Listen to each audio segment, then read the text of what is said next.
नमस्कार, आदाब। मैं प्रांशु, आप देख रहे हैं यूवी टीवी। आज हमारे साथ स्टूडियो में मौजूद हैं आरपी सिंह चौहान, नेता राष्ट्रीय लोकदल। इन्होंने अपने क्षेत्र की कुछ जन समस्याओं को लेकर एडीएम सीतापुर को ज्ञापन दिया।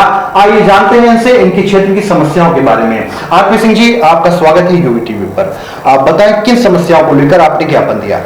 देखिए, जिले में जो स्वास्थ्य सेवाएं हैं वो बुरी तरीके से प्रभावित हैं और स्वास्थ्य के जो मंत्री हैं वो उत्तर प्रदेश के उप मुख्यमंत्री भी हैं। आए दिन उनके निरीक्षण, दौरे, तमाम स्वास्थ्य को लेकर के बैठकें, दावे ये होते रहते हैं। लेकिन सीतापुर में 6 वर्ष से अधिक समय हो गया एक ट्रामा सेंटर बनकर तैयार है, उसका संचालन शुरू नहीं हो पा रहा। जिले की जो सीएचसी पीएचसी हैं, जो रूरल एरिया में स्वास्थ्य सेवाएं हैं, बुरी तरीके से बदहाल हैं। कहीं डॉक्टर नहीं तो कहीं दवाई नहीं है। जिला अस्पताल की भी हालत ये है कि ओपीडी जो प्रॉपर है वो चल नहीं पा रहे हैं, जितने रोगों की चलनी चाहिए वो नहीं चल पा रही हैं। चिकित्सकों का अभाव है, दवाओं का अभाव है और सरकार के दावों की बाढ़ आई है। तो आज हमने अपर जिलाधिकारी को एक मांग पत्र सौंपा है कि जो जिले का ट्रामा सेंटर है उसका संचालन शुरू कराया जाए और स्वास्थ्य विभाग की समीक्षा करके जो जहां आवश्यक है तो दवाओं और चिकित्सकों की व्यवस्था की जाए। देखिए, जो गरीब आदमी है, सीतापुर जनपद की अधिकांश आबादी गांवों में रहती है और वो गरीबी से बुरी तरह से प्रभावित है।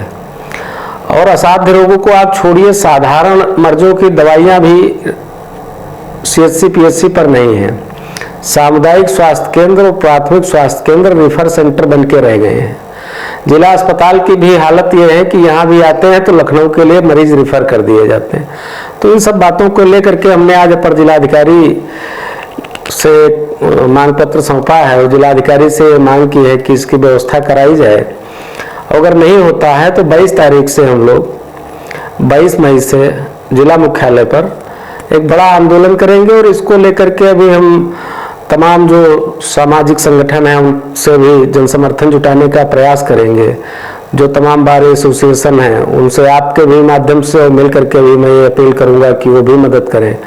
जो व्यापार मंडल के लोग हैं, किसान यूनियन के लोग हैं, ये चूंकि एक बड़ी जन समस्या है। स्वास्थ्य और शिक्षा बुनियादी आवश्यकता है लोगों की, और स्वास्थ्य के प्रति जिस तरीके का गैर जिम्मेदाराना रवैया सीतापुर में है, मुझको लगता है कि ये जन सामान्य में चिंता का भी विषय है और एक बड़ी समस्या है। चौहान जी, ये जो ज्ञापन आपने दिया है इस समस्या को लेकर, तो मैं पूछना चाहूंगा क्या इसी समस्या से संबंधित ज्ञापन आपने इससे पूर्व भी किसी अधिकारी को सौंपा है? नहीं, हम लोग लगातार मांग कर रहे हैं। जिला प्रशासन के माध्यम से सरकार से भी मांग की है और भी संगठनों ने मांग की कि जो ट्रामा सेंटर बंद है उसका, आप देखिए आए दिन दुर्घटनाएं होती हैं और जिस तरीके से राजमार्ग पर और स्टेट हाईवे जो भी हैं, रूरल एरिया ग्रामीण क्षेत्रों की जो सड़कें हैं, आप आए दिन अखबारों में भी छपता है कि जो छुट्टा जानवर हैं पूरे झुंड के झुंड सड़क पर निकलते हैं और उसके चलते तमाम दुर्घटनाएं होती हैं। अगर ट्रामा सेंटर हमारा चलता रहे, उसका संचालन दुरुस्त रहे, तो कई ऐसे लोगों को बचाया जा सकता है जिनकी उचित चिकित्सा न मिलने के कारण जान चली जाती है। तो इसलिए जनहित में एक जरूरी चीज है कि जो स्वास्थ्य सेवाएं हैं वो सुदृढ़ होनी चाहिए और ट्रामा सेंटर का संचालन शुरू हो जाना चाहिए। ज्ञापन में कोई और बिंदु भी था? नहीं, एक अलग से हमने एक मांग पत्र दिया। हमारे यहाँ भी पिछले दिनों काफी सुर्खियों में रहा, चर्चा का विषय रहा। कमलापुर में एक Raja Bahadur doctor Suryavanshi Singh inter college है। हम लोग उस विद्यालय के छात्र भी रहे हैं और जिन विवादों के कारण रहा हम लोगों को दुख भी हुआ। लेकिन ये दुर्भाग्य का विषय है कि उस कॉलेज में जो लोग शिक्षा ग्रहण करते, जो छात्र पढ़ते हैं, उनकी इकोनॉमिक कंडीशन, उनकी फाइनेंशियल कंडीशन ऐसी नहीं है कि वो बाहर जाकर के पढ़ सकें। उसमें किसानों के, मजदूरों के, गरीब लोगों के बच्चे पढ़ते हैं और विविध विषयों का अध्ययन करते हैं। उसके पहले, इससे पहले जो भी प्रधानाचार्य रहे, जो प्रबंध तंत्र रहा है, अब चूंकि वो कसमंडा स्टेट का प्रबंध तंत्र है, वहाँ बड़ा सब लोगों ने मिलजुल करके एक अच्छा शिक्षण संस्थान वहाँ बनाया और उसमें विविध विषयों का गरीब छात्र अध्ययन करते हैं। अब इस बार जाने ऐसी कौन सी बात हो गई कि एनसीसी का वहाँ जो कोर्स चल रहा था उसमें प्रवेश नहीं लिया जा रहा है। एनसीसी जब वहाँ आई तो एनसीसी आने के बाद से उस क्षेत्र के जो छात्र थे उनको जो भारांक मिला, जो और सुविधाएं मिली, वो एक अलग विषय है। लेकिन लोगों में एक अवेयरनेस आई, जागरूकता आई, और लोगों ने, वो चाहे पुलिस हो, चाहे पैरामिलिट्री फोर्सेज हो, और चाहे हमारी आर्मी हो, उसमें पार्टिसिपेशन उस क्षेत्र के लोगों ने शुरू किया, बच्चों ने, और तैयारी करके कई लोग सेलेक्ट भी हुए। और ऐसे में हमारा ये मानना है कि अगर वो एनसीसी का संचालन बंद होता है तो गरीब छात्र जो हैं, जिनकी आर्थिक कंडीशन ठीक नहीं है और उनके अभिभावक इस लायक नहीं है, इतना सक्षम नहीं है कि वो बाहर भेजकर बच्चों को पढ़ाएं और एनसीसी की सुविधा दिलाएं, तो हमको लगता है कि जो गांव का गरीब आदमी है उसका अहित होगा। तो हमने आज जिलाधिकारी महोदय से, अपर जिलाधिकारी को मांग पत्र देकर के रिक्वेस्ट किया कि किसी तरीके से जो भी क्या कमियां हैं, किन कारणों से नहीं संचालन हो पा रहा हो, तो प्रबंध तंत्र और विद्यालय का जो स्टाफ है वो अच्छा जानता होगा। तो हमने उनसे जनहित में मांग की है कि एनसीसी अगर चालू रहे तो उस रूरल एरिया का एकमात्र विद्यालय है जहां गरीब बच्चे एजुकेशन प्राप्त करते हैं। अगर वो विद्यालय ना होता तो हम लोग वहाँ से हाई स्कूल किए हैं, हाई स्कूल नहीं कर पाते तो ना यूनिवर्सिटी जाते और ना आज आपके सामने इस पोजीशन में होते।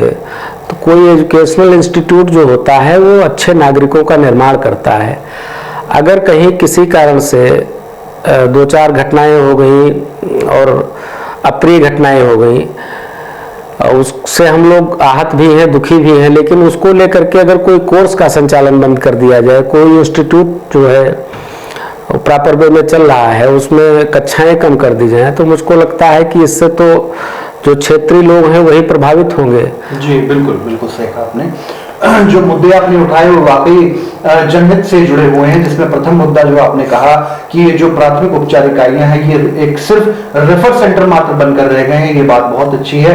और कहीं ना कहीं ये वास्तविकता से जो जनता दो चार होती है, प्रतिदिन कहीं ना कहीं इस तरह की घटनाएं सामने आती हैं। इन समस्याओं का ज्ञापन जब आपने सौंपा अधिकारी को तो उनसे आपको क्या आश्वासन मिला?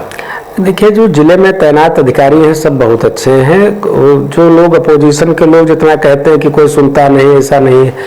दरअसल कोई अधिकारी जो आया है उसका इस जो जिले की जनता है उसके साथ कोई न तो दुर्भावना है, ना उसका कोई इंटेंशन है।